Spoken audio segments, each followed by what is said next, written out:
Hello दोस्तों, आज हमारी इस मूवी की कहानी है दो ऐसे प्रेमियों की जो ब्रह्मांड के दो ऐसे प्लेनेट पर रहते थे, जो प्लेनेट एक दूसरे के काफी करीब था, जिनकी खासियत उनकी डबल ग्रेविटी थी। यानी इन दोनों प्लेनेट की वजह से ही ये दोनों प्लेनेट आपस में टकराने से बचे हुए थे। लेकिन इन दोनों प्लेनेट की ग्रेविटी के ही कुछ नियम थे, जिससे कि जो जिस प्लेनेट पर रहता था उस प्लेनेट की ग्रेविटी वहीं के लोगों और चीजों को अपनी तरफ खींचती थी, और अगर कोई दूसरे प्लेनेट का आदमी या कोई चीज गलती से उस प्लेनेट पर पहुंच जाती थी तो वहां पहुंचने पर उसका वेट 0 हो जाता था और मेटल की चीजें खुद ब खुद जलकर राख हो जाती थी, जिन्हें वहां पर इन्वेसल मेटल कहा जाता था। और यहाँ ऊपर के प्लेनेट पर सब अमीर लोग रहते थे और नीचे के प्लेनेट पर सब गरीब लोग रहते थे। अमीर लोगों ने नीचे वाले लोगों के लिए कुछ सख्त कानून बना रखे थे, जिससे नीचे रहने वाले लोग ऊपर नहीं आ सकते थे और ना वो लोग ऊपर के लोगों से दोस्ती कर सकते थे, और अगर कोई भी इस कानून को तोड़ता था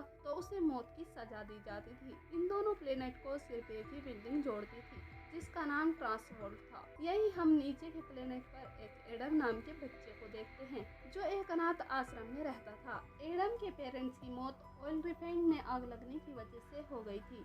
एडम हर हफ्ते अपनी मुंह बोली आंटी बेगी से मिलने आता था, जो एडम को अपने सीक्रेट रेसिपी से पैनकेक बनाकर खिलाया करती थी। इन केक की खासियत थी कि इन पर ग्रेविटी का कोई भी असर नहीं था। एक दिन एडम अपनी आंटी से पूछता है कि आप इस पैन केक को कैसे बनाती हो, तो बेगी उसे अपने रिसर्च के एक बुक दिखाती है और उससे कहती है कि ये केक दोनों दुनिया की मधुमक्खियों को इकट्ठा किए गए फूलों के पोषण को मिलाकर बनाती हूँ। फिर एक दिन बेगी एडम को पोषण के लिए शहर से बाहर भेजती है। वो पहाड़ बहुत ऊंचा होता है, जो एडम को दूसरे प्लेनेट के काफी करीब ले आता है। एडम वहाँ एक पेड़ के ऊपर चढ़ जाता है, जहाँ से वो दोनों प्लेनेट के बादलों को देख रहा था। तभी वहाँ एकदम से बारिश होने लगती है, तो एडम अपने बैग से एक कागज के जहाज को निकालकर हवा में उड़ाने लगता है, जो उड़कर दूसरे प्लेनेट पर पहुँच जाता है, जहाँ उसे रहने वाली एक लड़की ईडन उठा लेती है। इस तरह इन दोनों के बीच में दोस्ती हो जाती है। गुजरते वक्त के साथ दोस्ती प्यार में बदल जाती है।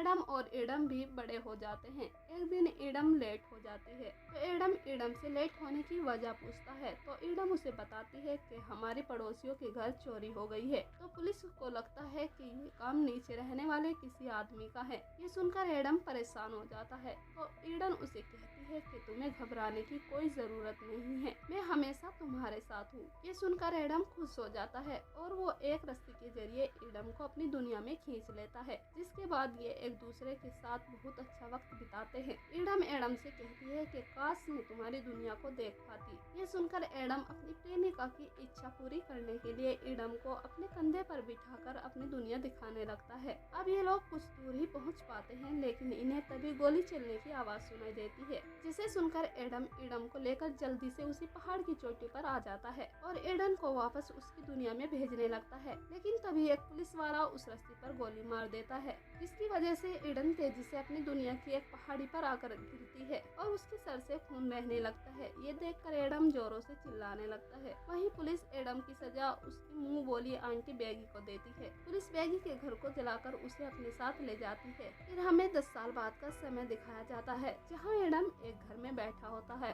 वो अपनी आंटी के फॉर्मूले पर काम कर रहा होता है। वो उस फॉर्मूले को लेकर एक अल्बर्ट नाम के आदमी के पास आता है, जो कि एक साइंटिस्ट है। तभी यहाँ अल्बर्ट के पास एक लेडी आती है, जो अल्बर्ट को एक इन्वेसल मेटल देती है, जिसे देखकर अल्बर्ट बहुत खुश होता है। फॉर्मूले से बनाई एक क्रीम को एक पुतले पर चेक करता है, लेकिन उसका फॉर्मूला कुछ ही देर काम कर पाता है। ये देखकर एडम उदास हो जाता है, तो अल्बर्ट उसे हिम्मत देता है कि घबराओ मत, तुम एक दिन जरूर कामयाब होगे। उसी दौरान एडम का दोस्त बाल्बो बिना बिजली के एक टीवी चला देता है, जिसमें ऊपर की दुनिया का एक शो चल रहा होता है। उस शो का होस्ट बताता है कि नीचे की दुनिया में से 9 लोगों को चुना गया है, जिनमें से एक को ट्रांसवर्ल्ड में काम करने का मौका मिलेगा। वो होस्ट विनर का नाम अनाउंस करने के लिए ट्रांसवर्ल्ड के एक खास एम्प्लॉय को बुलाता है। वो एम्प्लॉय और कोई नहीं बल्कि ईडन होती है। ईडन का नाम सुनते ही एडम चौंक कर टीवी की तरफ देखने लगता है और वो ईडन को जिंदा देखकर देखकर बहुत खुश होता है। उसका सोया हुआ प्यार फिर से जाग जाता है। वो बाहर आकर उस दुनिया को हसरत भरी नजरों से देखने लगता है और एडम से मिलने की चाह में वो अपने फॉर्मूले पर दिन रात काम करने लगता है और आखिरकार वो एक दिन कामयाब हो ही जाता है। इसलिए उसे ट्रांसवर्ल्ड में काम करने का ऑफर आता है। अब एडम भी बिना देर किए उस बिल्डिंग में पहुंच जाता है, जहां उसे कड़ी सुरक्षा के साथ बिल्डिंग के उस हिस्से में लाया जाता है जहां बैठकर दोनों दुनिया के लोग काम किया करते थे। वहां के लोग एडम का बहुत अच्छे से वेलकम करते हैं। वो एडम को तोहफे के तौर पर एक बियर की बोतल देते हैं, लेकिन बोतल दूसरी दुनिया की होती है। एडम जैसे ही उस बियर की बोतल को खोलता है तो सारी बियर उड़कर एडम के चेहरे पर आ जाती है। ये देखकर वहाँ के सभी लोग एडम के ऊपर हंसने लगते हैं। तभी ऊपर की दुनिया का एक बोर्ड एम्प्लॉय एडम को कहता है कि यहाँ काम करने वाले लोग नए एम्प्लॉय के साथ ऐसा ही करते हैं, तुम्हें इन्हें सीरियस लेने की जरूरत नहीं है। फिर एडम को कंपनी का एमडी अपने पास बुलाता है। वो एडम से कहता है कि तुम्हारी क्रीम का फॉर्मूला हमें बहुत अच्छा लगा, लेकिन मुझे कुछ और लोगों के साथ मिलकर इस पर बात करनी होगी। तब तक हम तुम्हें ट्राई करने के लिए रख लेते हैं। ये सुनकर एडम उस डॉक्यूमेंट्स पर साइन कर देता है, जिसके बाद एमडी उसे कंपनी के रूल समझाता है। वो कहता है कि तुम्हारे फॉर्मूले को कंपनी का नाम दिया जाएगा, साथ ही तुम ऊपर काम करने वाले लोगों के साथ दोस्ती नहीं करोगे और जब तुम अपना काम खत्म करके अपने घर जाने लगोगे तब तुम्हारी अच्छी तरह से चेकिंग होगी और अगर तुम्हारे पास एक भी इन्वेस्टमेंट मेटल मिला तो तुम्हें हमेशा के लिए जेल में डाल दिया जाएगा। एडम एडन से मिलने की चाह में उनकी सारी शर्तें मान लेता है। फिर शाम को एडम अपना काम खत्म कर अल्बर्ट के पास आता है और उसे सारी बात बताता है, जिसे सुनकर अल्बर्ट उस पर बहुत गुस्सा होता है क्योंकि वो कंपनी एडम के इस फॉर्मूले को कोडिन के दाम खरीद रही होती है। लेकिन एडम उसे समझाता है कि उसे उस कंपनी से कोई हमदर्दी नहीं है, मैं ये सब सिर्फ अपने प्यार को पाने के लिए कर रहा हूँ। ये सुनकर अल्बर्ट शांत हो जाता है। अगले दिन जब अल्बर्ट कंपनी में काम करने के लिए आता है तो उसे कंपनी का एक अधिकारी उसके फॉर्मूले पर काम करने के लिए इन्वेस्टमेंट मेटल की एक प्लेट देता है। इसे एडम अपने लॉकर में रख लेता है। लंच टाइम में पॉप एडम को स्मोकिंग रूम में बुलाता है, जहाँ ये दोनों बैठकर घंटों बातें करते हैं। पॉप एडम को कहता है कि उसे इस स्टैम्प इकट्ठा करने का शौक है और उसे अपना कलेक्शन पूरा करने के लिए नीचे की दुनिया के कुछ स्टैम्प की जरूरत है। ये सुनकर एडम उससे कहता है कि इसमें मैं तुम्हारी मदद कर सकता हूँ, मगर बदले में मुझे ऊपर काम करने वाली एक एम्प्लॉय का नंबर चाहिए। और इस तरह से इन दोनों के बीच में डील पक्की हो जाती है। वही एडम हर रोज शिफ्ट खत्म होने के बाद इन्वेस्टमेंट मेटल की कुछ प्लेटों को बिल्डिंग की छत में छुपाने लगता है। अगले दिन एमडी एडम को उसकी क्रीम का डेमो दिखाने के लिए उसे अपने पास बुलाता है। तो एडम अपनी क्रीम का डेमो एक डॉग के ऊपर चेक करता है, जो कि सक्सेसफुल होता है। ये देखकर वहाँ बैठे सभी अधिकारी काफी खुश होते हैं। तो एमडी खुश होकर एडम से उस क्रीम को और भी बेहतर बनाने को कहता है, जिसका इस्तेमाल वो जल्द ही इंसानों पर करेंगे। एडम पॉप के फोन से कॉल कर एडम से मिलने की अपॉइंटमेंट ले लेता है। अब अल्बर्ट एडम को ऐसी जैकेट बना कर देता है जिसके अंदर वो इन्वेस्टमेंट मेटल की प्लेटों को रख सके। जैसे ही एडम उन प्लेटों को पहनकर अपने जूतों के अंदर पैर डालता है, वो अचानक ऊपर की दुनिया की ग्रेविटी में खड़ा हो जाता है। जिसके बाद एडम सीधा ईडन के ऑफिस के पास आ जाता है। उसका दिल जोर जोर से धड़कने लगता है क्योंकि वो 10 साल के बाद ईडन से मिलने वाला होता है। एडम जब ईडन के पास आकर उसे पुकारता है तो वो उसे किसी अजनबी की तरह देखती है और उसे पॉप समझकर उससे बातें करने लगती है। ईडन का ये बिहेव देखकर एडम परेशान हो जाता है। तो ईडन की दोस्त एडम को बताती है कि कुछ साल पहले ईडन के सर पर चोट लगी थी, जिससे वो अपनी पुरानी यादें खो चुकी है। ये सुनकर एडम पूरी तरह से टूट जाता है। इससे पहले कि वो खुद को संभाल पाता, ग्रेविटी की वजह से वो प्लेट चलनी शुरू हो जाती है। इसलिए एडम वहाँ से निकलकर वॉशरूम में आ जाता है और पानी से उन प्लेटों को ठंडी करने लगता है। लेकिन तभी वहाँ पर एक अधिकारी आ जाता है,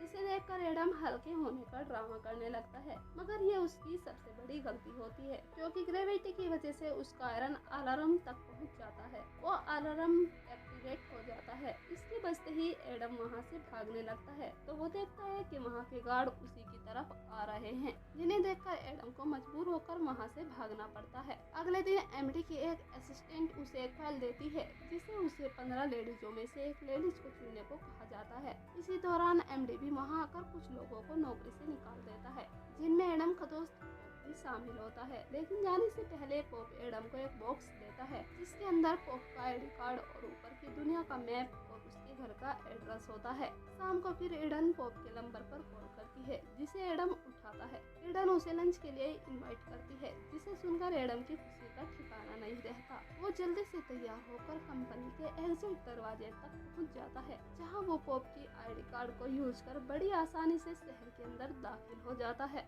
एडम नीचे की दुनिया का पहला शख्स होता है जो ऊपर की दुनिया के शहर तक जा पहुंचा। एडम किसी तरह उस रेस्टोरेंट तक जाता है जहां एडन उसका वेलकम मुस्कुराते हुए करती है। यहाँ पर एडम फिर से एक बार एडम को अपने बारे में याद दिलाने की कोशिश करता है लेकिन एडन को कुछ भी याद नहीं आता। अब एडन यहाँ एडम को अपने बचपन की एक पेंटिंग दिखाती है। ये पेंटिंग उसी पहाड़ी की होती है जहाँ वो दोनों बचपन से मिला करते थे। अब इससे पहले कि एडम उसे कुछ और बता पाता तभी एडम के जूतों में लगी प्लेट चलने लगती है। किसी तरह एडम एडन को बातों में उलझाकर वहाँ से बाहर ले आता है और एडन से अगली मुलाकात का वादा लेता है। एडन वादा करके जैसे ही वहाँ से जाने लगती है तभी एडम के जूतों में आग लग जाती है। एडम जल्दी से जाकर वहाँ के समुद्र में कूद जाता है और उन सारी प्लेटों को खुद से अलग कर देता है। उन प्लेटों के अलग होते ही एडम उस शहर के पानी से निकलकर अपने शहर के पानी में आ जाता है। वहीं एडन को भी उस रात एक सपना आता है जिसमें वो उन्हीं पहाड़ियों को देख रही थी।